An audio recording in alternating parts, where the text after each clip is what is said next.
Howdy mates, good evening. Here's a part 4. I'm going to keep this one a little more short and sweet. This is along the Gulf Coast. I'm actually not going to reveal the location of this particular spot, but if you know, then you know. It's just, this place is a little more quiet, so I really don't feel like revealing it. But due to our active winds coming from the west, that has in turn provided an impact on the wave activity of the Gulf. I have not seen her this active in quite some time.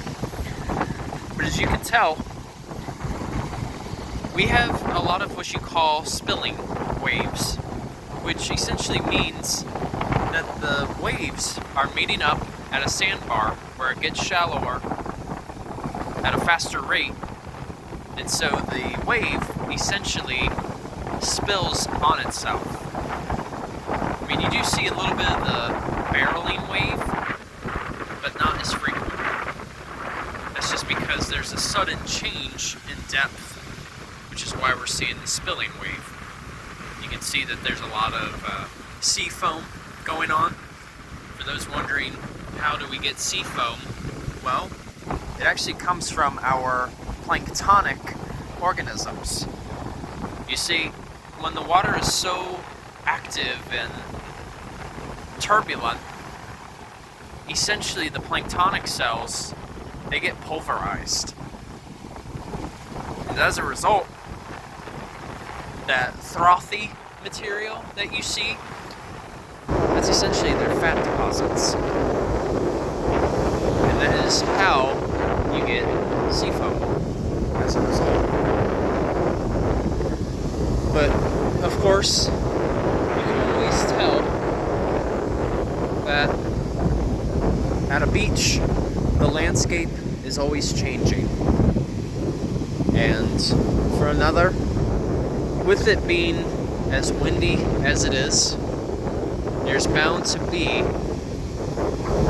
salt spray, which is, of course, where salt from the water is evaporated, and that salt spray is going to hit a bunch of these plants. That's why usually at a beach, you only see a handful of different plants, and that's it. Because they are capable of surviving in these types of settings. Because otherwise, for most of our other plants that you'll see, outside of a beach dune, they can't survive here because they don't have that salt tolerance. You have to admit, if you were either a plant or even an animal, the beach would most likely be one of the most hostile environments to live in, because it is constantly changing. It never stays the same. So, in other words, what I'm trying to say is, with how the sand looks today, it's going to be totally different by tomorrow, and the day after, and the day after, going weeks into months and even years. Constant erosion happens. Wow. It just really goes to show that we ought to respect water. It's one of the most important substances that we need in the human body, but at the same time, it can also kill us. You gotta figure, you can't swim in this. It's too dangerous. You have your longshore current that runs parallel, and then you also have current coming in and out.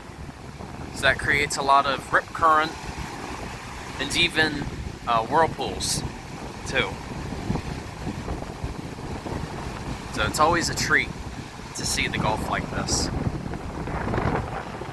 Alright, you guys, take care. Thank you for watching. And 30 on a Journey is onwards. Take care, folks. See ya.